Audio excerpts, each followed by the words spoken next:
Eleanor is 5 years old. Still smiling, but cold and wet after a night of near freezing temperatures. So her dad is trying to dry out her boots.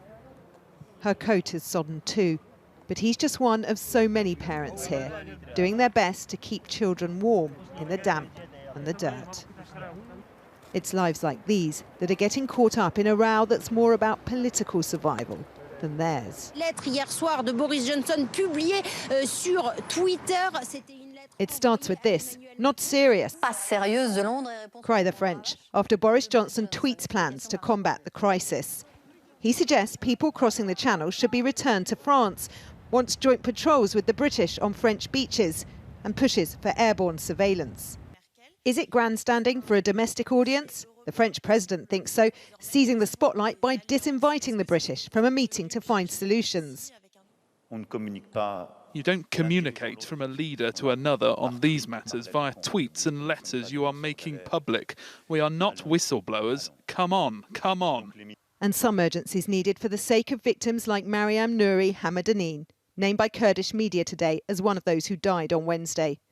Her fate isn't deterring Akko, who used to live in England and is determined to get his family on a boat there.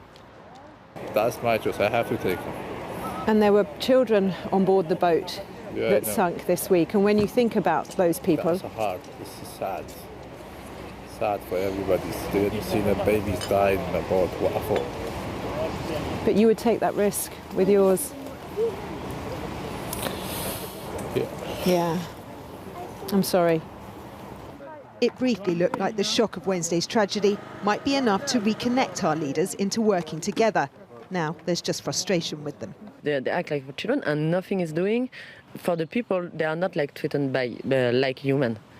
Like they try to invisible them, to hide them, to say, okay, no, there is no people, there is some people. And there is no escaping it. The bus leaving for somewhere warmer is full, and there's no room for Eleanor and her family. At the end of an awful week, hope here is in short supply. Rachel Younger, News at 10, Northern France.